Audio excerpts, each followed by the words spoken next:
الله فيك. السؤال الأول يا شيخنا، حكم شراء العقار سواء كان من البنوك أو من بعض المؤسسات بالتقسيط. يشترط لهذه العملية وهذا التصرف عدد من الشروط. الشرط الأول أن يكون العقار مملوكا للبنك أو للمؤسسة قبل إجراء أي تعاقد مع هذا الزبون.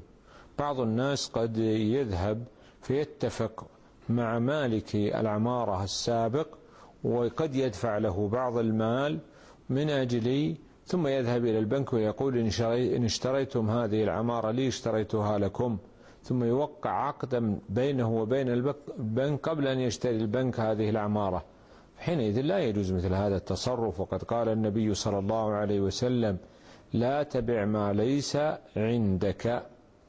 والشرط الثاني أن الإنسان إذا اشترى هذه العمارة فلا يقوم ببيعها ولا بالتوكيل في بيعها، ولا يوكل البنك في ذلك، ولا يقوم بالتصرف لمن له علاقة بالبنك.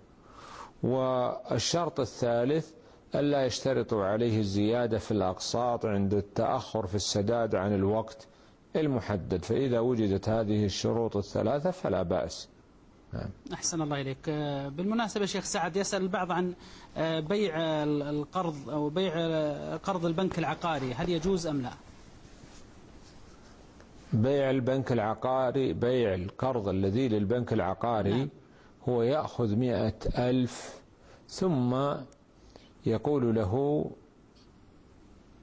تنازلت عن حقي في هذا البنك، ويأخذ من البنك مالا نقديا. فكانت مؤدى هذه العملية أنها بيع مال نقدي بمال نقدي، نعم، وبالتالي مع وجود التأخير ووجود التفاضل، وبالتالي يمنع من مثل هذا التصرف. نعم. أحسن الله إليك. طايل سؤالها